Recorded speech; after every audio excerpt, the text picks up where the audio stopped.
Mulai lagi dari kajian ya. Dibuka dulu Pak surat Al-Baqarah ayat 2 kita mulai lagi. Al-Baqarah ayat 2. Ya. Bismillahirrahmanirrahim. Kitab Al-Quran ini tidak ada keraguan padanya. Petunjuk bagi mereka yang bertakwa. Baik, kemarin saya sudah jelaskan, cuman saya akan lebih panjangkan ya. Jadi di sini menyatakan bahwa kitab Al-Quran itu tidak ada keraguan.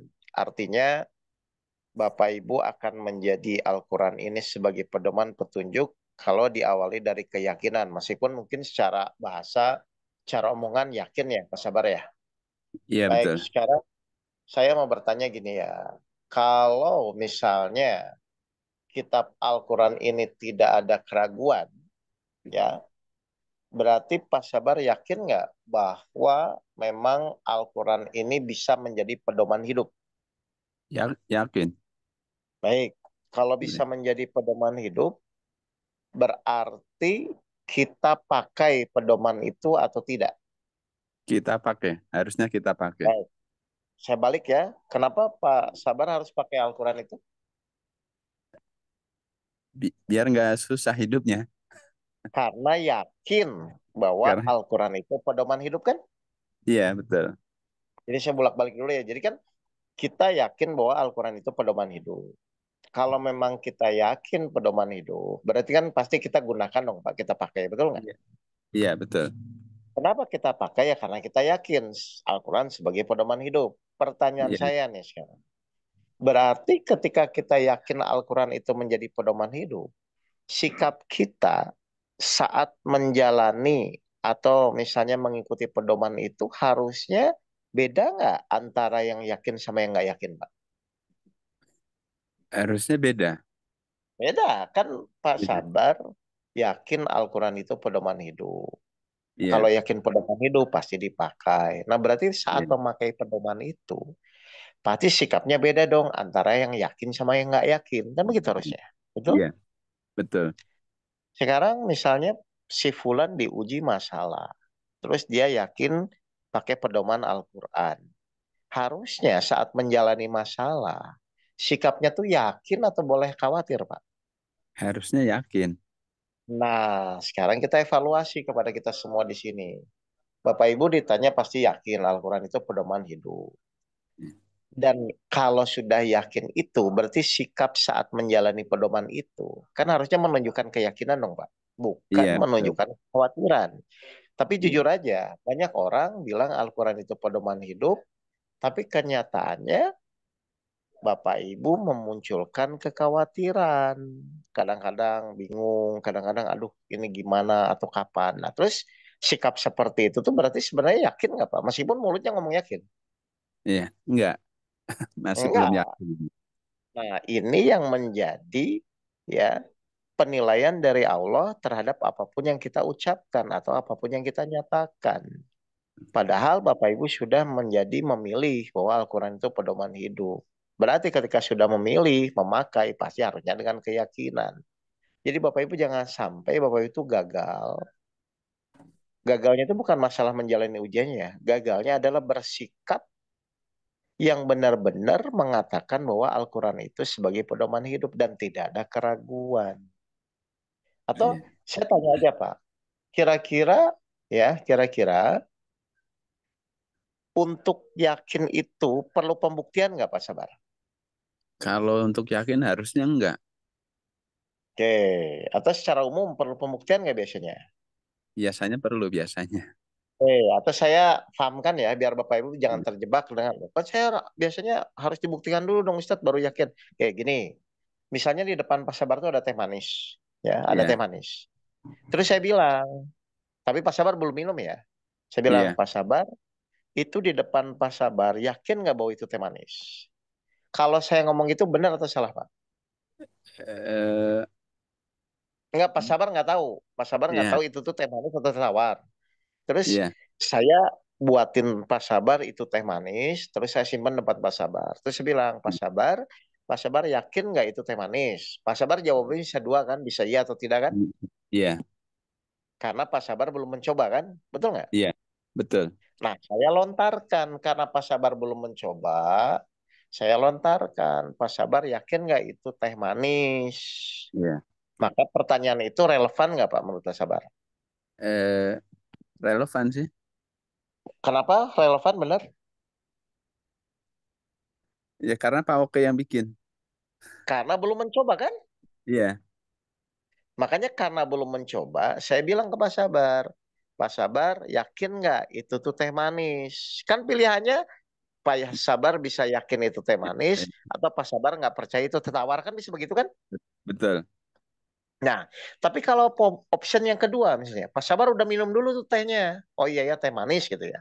Terus Iya. saya ngomong, Pak Sabar yakin nggak itu teh manis? Jadi relevan nggak pertanyaan itu? Relevan kalau gitu. Paham nggak? Iya. Hah? Iya, relevan. Enggak, Pak Karena Sabar udah memang minum dulu teh iya. manis. Oh iya teh manis. Terus saya tanya, Pak Sabar percaya nggak itu teh manis? Jadi relevan nggak pertanyaannya? Enggak, orang sudah dibuktikan. Enggak dong. Ngapain saya tanya lagi kan? Iya. Berarti saya tanya lagi, terbukti nggak bahwa untuk yang namanya keyakinan itu tidak usah dibuktikan dulu? Iya. Kalau sudah dibuktikan, ngapain saya tanya Pak Sabar teh manis atau enggak? Kan begitu harusnya. Iya. Paham nggak ini Pak Sabar? Paham. Nah, jadi kenyataannya ternyata untuk yakin itu tidak perlu dibuktikan. Sama ketika Al-Quran menyampaikan. Al-Quran tidak ada keraguan. Kalau minta dibuktikan dulu, ya kasusnya buat apa jadi yakin gitu loh Pak. Iya. Paham ya ini ya? Paham, Oke, Bang. sebentar ya. Sebentar.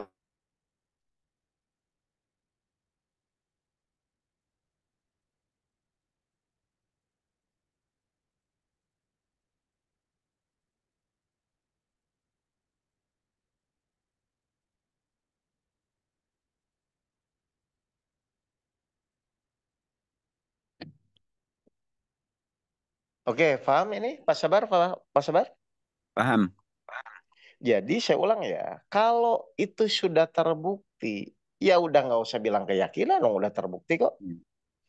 Tapi ketika belum terbukti, maka di sini poinnya yakin atau tidak sama. Ketika Al-Quran menyampaikan Al-Quran ini tidak ada keraguan, berarti Bapak Ibu nggak perlu dibuktikan. Bapak Ibu jalani dengan keyakinan dan pasti akan terbukti. Misalnya ketika Allah bilang, wahai orang yang beriman, mohonlah pertolongan kepada Allah dengan sabar dan sholat. Meskipun belum ditolong, tapi karena kita yakin dengan sabar yang benar, dengan sholat yang benar itu pasti Allah tolong, ya udah jalani gitu loh. Jangan tanyakan lagi kapan pertolongan Allah datang. Yang menjadi pertanyaan itu bukan pertolongannya, tapi keyakinan kita kepada ayat-ayat yang Allah sampaikan. Gitu loh Pak. Iya, iya. Makanya orang tuh kadang-kadang jadi terbolak-balik pikirannya. Loh kalau dibuktikan baru saya yakin. Loh kalau dibuktikan kayak tadi. Kalau Iya. misalnya Pak Sabar belum tahu teh manis itu, misalnya memang teh itu manis atau tidak, saya akan nanya, Pak Sabar percaya nggak itu teh manis? Karena Pak Sabar belum nyoba. Kalau udah dicoba, ngapain saya tanya lagi? Iya. Percaya atau tidak itu teh manis? Paham nggak, Pak Sabar? Paham. Paham ya. Nah, kalau masalah Bapak Ibu belum ditolong, gitu kan, sedangkan Allah bilang, wahai orang yang beriman, jadikanlah sabar dan salat sebagai penolongmu. Kalau misalnya memang belum ditolong, memang perlunya keyakinan. Tapi kalau sudah ditolong, itu pembuktian. Nggak usah lagi pakai keyakinan gitu Pak Sabar. Iya. Nah sekarang saya tanya ke Pak Sabar nih. Sebenarnya dari dulu pun kita sudah ditolong nggak sih Pak sama Allah Pak? Sudah. Sudah bangun tidur aja udah ditolong kan Pak? Iya. Loh, kalau bangun tidur saja tiap hari kita sudah ditolong Allah, harusnya perlu bukti lagi nggak untuk misalnya ketika ada masalah nanti menjalani pasti ditolong lagi oleh Allah? Harusnya enggak. Tinggal Nggak, yakin aja. itu maksudnya pembelajaran hidup tuh di situ, Pak. Berkali-kali Allah sudah nolong.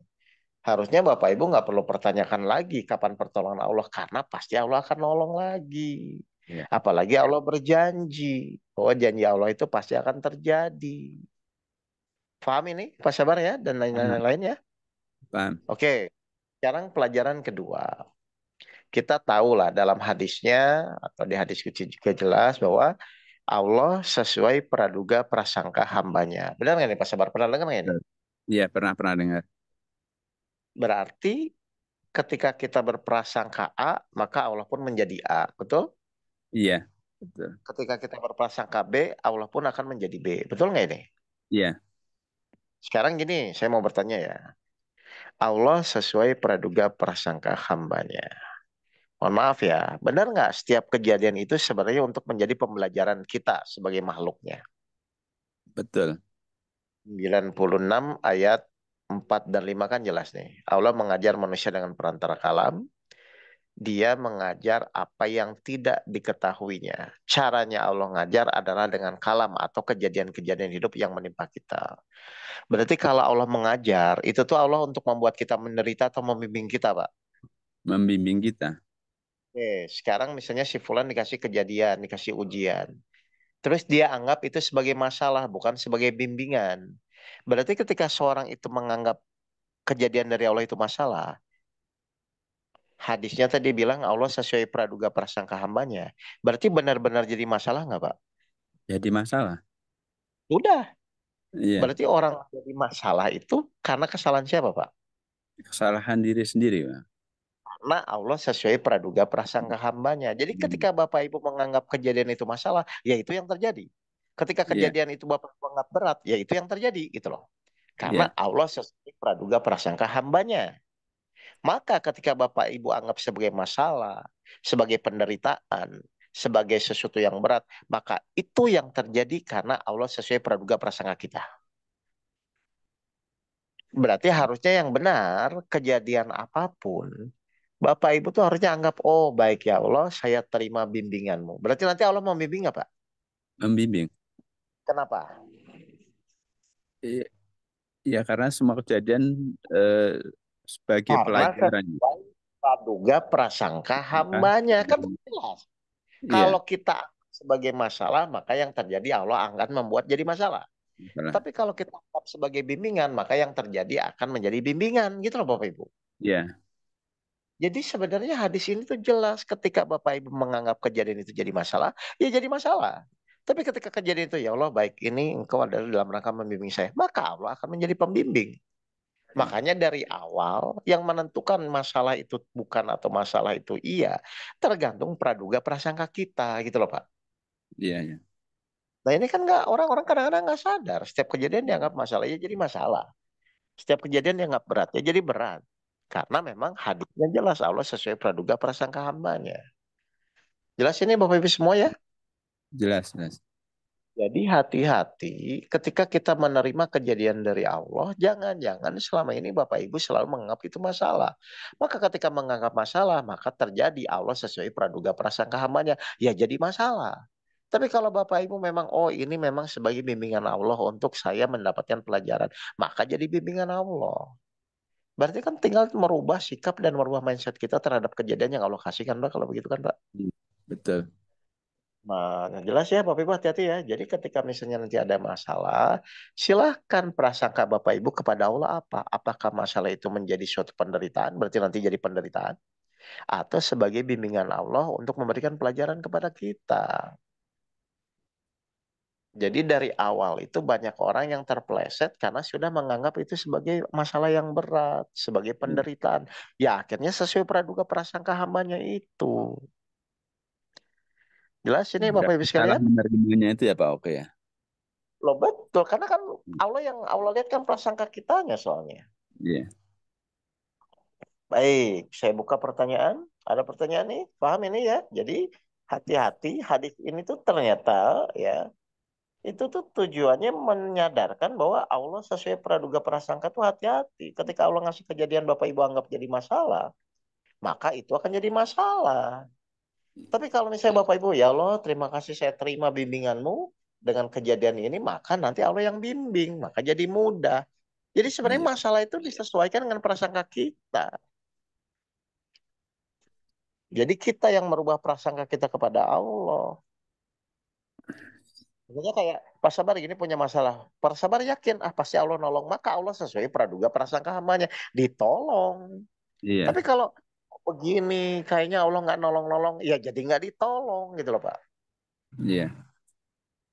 Baik. Ada Untuk ditolong kan kita harus memenuhi syarat Allah menolong itu dulu kan ya Pak? Oke. betul, tapi prasangka kita harus benar dulu dari awal, Pak. Iya, Kan ini yang iya, sering terjebak adalah prasangka kita udah nggak sesuai dengan dari awal.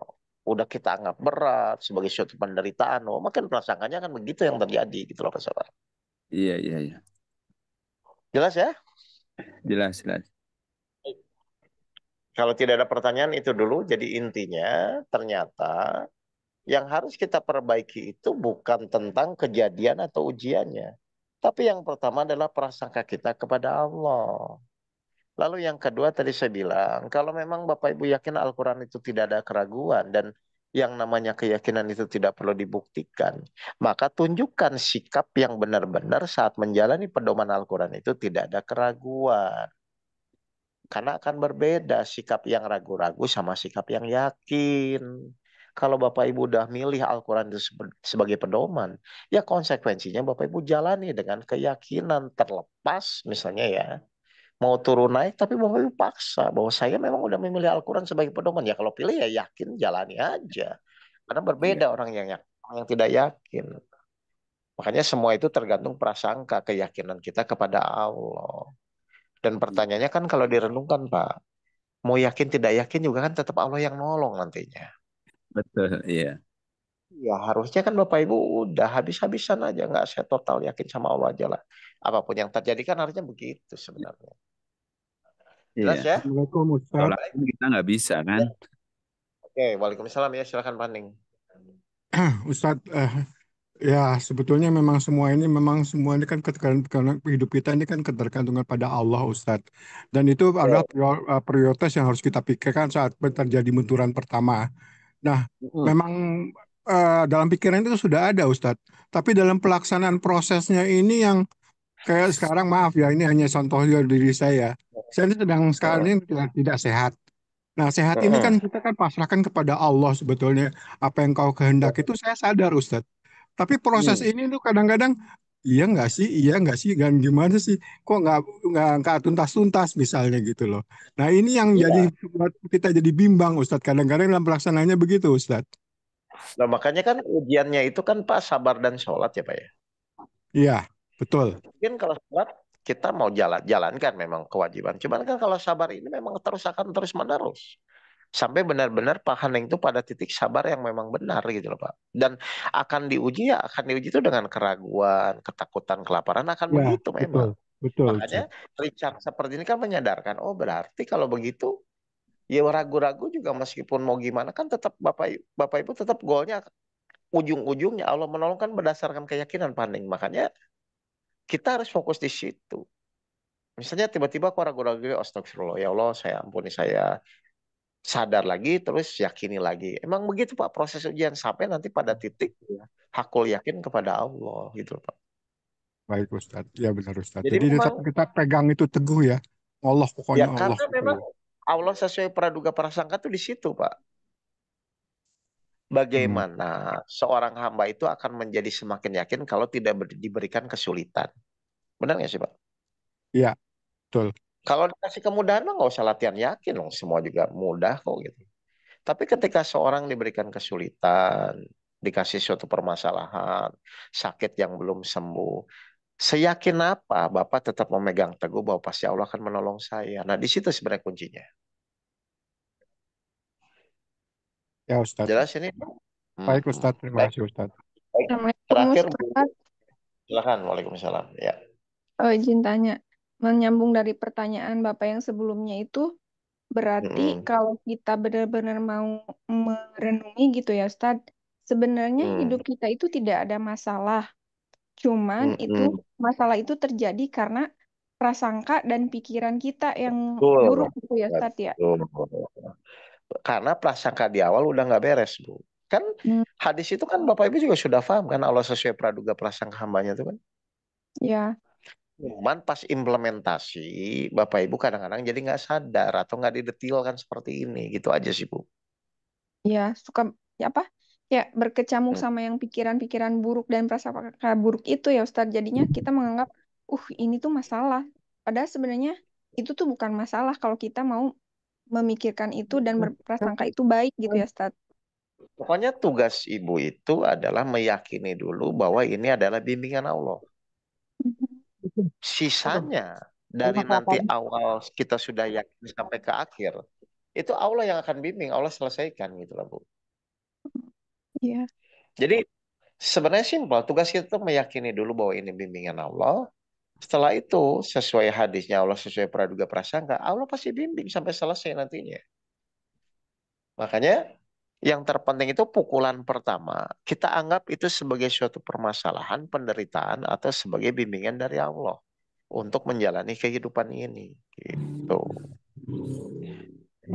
Jelas ya? Ya, ya. Silakan. Ya. Syukuran, Ustaz. Assalamualaikum. Oke, terakhir ya Bu Alda, silakan. Ya. Saya nanya Pak, memang benar Pak, kita memang harus meyakinkan janji Allah ada di Al-Quran. Tapi kebanyakan orang hanya lisan aja janji sama Allah, yakin sama Allah tuh hanya lisan. Padahal belum dipraktekkan. Padahal sebenarnya kalau kita perhatikan Pak, sebetulnya kehidupannya memang benar nggak ada masalah Pak. Cuman masalah itu Allah uji di diri kita, tapi jangan lihat orangnya. Benar nggak Pak? Jangan lihat saya suami kita, anak kita, jangan lihat itunya yang kita yakinkan Ya. itu adalah karena kita mencari doa Allah, gitu kan Pak ya? Nah jadi kalau kayak Gini, begitu dan itu pasti kita nggak akan apa ya? Nggak akan memikirkan gitu. Benar nggak Pak gitu? sebenarnya gini, orang itu yang paling penting sekarang itu diajarkan implementasi dan cara menjalani, Bu. Betul, Kan betul kalau implementasi. saya perhatikan kan orang hanya diajari teorinya saja, tapi ketika teori itu misalnya misalnya Diuji anggaplah Ibu kita, Ali diajarin sabar, teorinya ada, tapi ketika terus gimana cara mempraktekkan? Nah, harusnya setelah teori dibuat tuh orang dibimbing untuk cara mempraktekannya. Itu aja gitu. ya, ya saya juga udah Dan dengar dari kajian-kajian banyak, jadi yakin banget gitu. betul, tapi kan misalnya kita tidak hanya sebatas memang tidak sebatas teori saja, harusnya tuh diajarkan cara langkah demi langkah sampai pertolongan Allah muncul. Kalau nggak begitu nanti ya seperti yang tadi Bu Alda sampaikan. Orang cuma bilang yakin, terus gimana cara yakinnya? Ternyata pukulan pertama saat menerima kejadian pun udah salah prasangkanya kepada Allah. Lah itu gimana? Iya, betul Pak. Jadi emang benar Pak. Jadi emang benar setan itu emang jahat selalu mengganggu kita sampai mati. Ya kan Pak ya? Ya karena dia gimana caranya supaya orang itu apa ya emosinya tinggi, apanya tinggi itu kan karena dari ke ego dia. Karena ego itu setan. Benar nggak Pak?